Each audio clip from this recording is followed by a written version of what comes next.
కుకట్పల్లిలో గురు పౌర్ణమి వేడుకలు వైభవంగా జరిగాయి. ఉదయం నుంచి ఆలయాలకు భక్తులు భారీ సంఖ్యలో తరలివచ్చారు.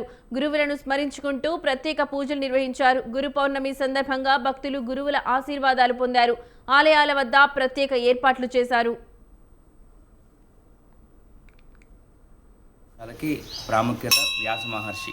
ఈ వ్యాస మహర్షి పూజ చేసుకోవడం వల్ల మనకి ఏమవుతుందంటే మనం వాళ్ళ యొక్క చేసిన యొక్క ఫలితం వల్లే మనం అనుభవిస్తున్నాం. కాబట్టి ఈ వ్యాస పూజ చేసుకోవడం వల్ల అంటే గురు పరంపరంగా అంటే మన భారత రామాయణ ఇతిహాసాలన్నింటికి ఆయనే ఆది మూలం. కాబట్టి ఆయన చేసిన యొక్క ప్రతిఫలమే మనం వాళ్ళందరూ అనుభవిస్తున్నాం. కాబట్టి గురువుకి మనం ఏదైనా సరే మాతృదేవోవ పితృదేవోవ గురుభ్యో నమః ఈ ముగ్గురికి మనం పూజించుకోకుండా ఏది చేసుకోలేం. కాబట్టి ఏదైనా ఆది గురువు అమ్మ, తర్వాత నాన్న, తర్వాత మనకి గురువు అవుతారు. కాబట్టి ఆ గురువు మనం పూజించుకుని విశేషమైన ఫలితాలు పొందాలి.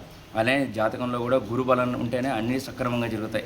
ఇలా ప్రతిదానికి గురువు అనేవాడు మనకి ఆది పురుషుడు. కాబట్టి మనం దేనికైనా గురు పూజ చేసుకోవడం వల్ల మనకు ప్రాముఖ్యత విశేషంగా ఉంటుంది.